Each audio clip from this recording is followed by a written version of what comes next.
Assalamualaikum warahmatullahi wabarakatuh. Perkenalkan, nama saya Nadiatul Sahira. Saya dari Prodi D4 Teknologi Laboratorium Medik. Di sini saya akan menjelaskan tentang diabetes mellitus atau yang sering dikenal dengan DM tipe 2. Diabetes mellitus adalah penyakit yang ditandai dengan terjadinya hiperglikemia dan gangguan metabolisme karbohidrat, lemak, dan protein yang dihubungkan dengan kekurangan secara absolut atau relatif dari kerja dan sekresi insulin. Adapun gejala yang sering dikeluhkan pada penderita diabetes mellitus yaitu polidipsia, poliuria, polifagia, penurunan berat badan, dan kesemutan. International Diabetes Federation atau sering dikenal dengan IDF menyebutkan bahwa prevalensi diabetes mellitus di dunia adalah 1,9% dan telah menjadikan DM sebagai penyebab kematian urutan ke-7 di dunia. Sedangkan tahun 2012 angka kejadian diabetes mellitus di dunia adalah sebanyak 371 juta jiwa, di mana proporsi kejadian diabetes mellitus tipe 2 adalah 95% dari populasi dunia yang menderita diabetes mellitus. Hasil riset kesehatan dasar pada tahun 2008 menunjukkan prevalensi DM di Indonesia membesar sampai 57%. Tingginya prevalensi diabetes mellitus tipe 2 disebabkan oleh dua faktor, yakni faktor risiko yang dapat berubah dan faktor risiko yang tidak dapat diubah. Faktor risiko yang tidak dapat berubah misalnya jenis kelamin dan umur, sedangkan faktor risiko yang dapat diubah misalnya kebiasaan merokok, pekerjaan, aktivitas fisik, kebiasaan mengkonsumsi alkohol, indeks massa tubuh, lingkar pinggang, dan umur. Diabetes mellitus disebut dengan the silent killer karena penyakit ini dapat mengenai semua organ tubuh dan menimbulkan berbagai macam keluhan. Penyakit yang akan ditimbulkan antara lain gangguan penglihatan mata, katarak, penyakit jantung, sakit ginjal, hipotensi seksual, luka sulit sembuh dan membusuk, infeksi paru-paru, gangguan pembuluh darah, stroke, dan sebagainya.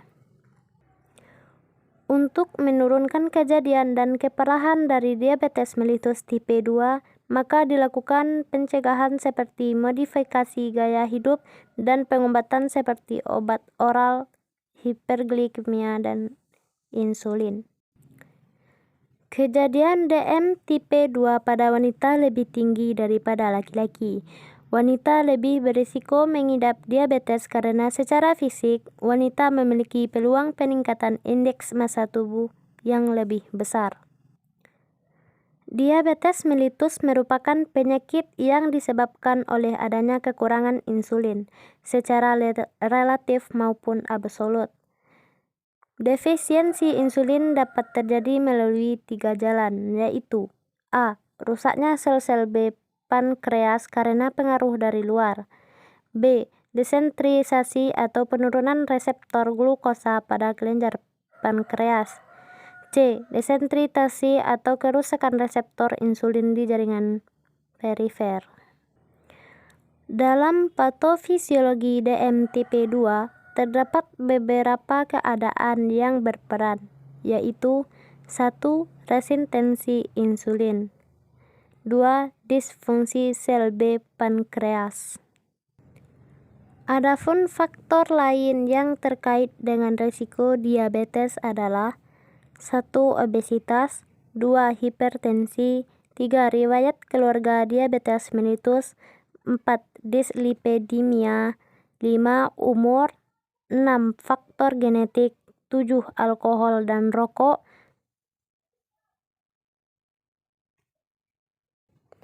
Adapun gejala klinis DM tipe 2 dibagi menjadi dua macam, yakni gejala diabetes mellitus akut dan gejala diabetes kronik. Gejala akut diabetes mellitus yaitu polifagia, banyak makan, polidipsia, banyak minum, poliuria, banyak kencing atau sering kencing di malam hari. Nafsu makan bertambah namun berat badan turun dengan cepat 5-10 kg dalam waktu 2-4 minggu dan mudah lelah.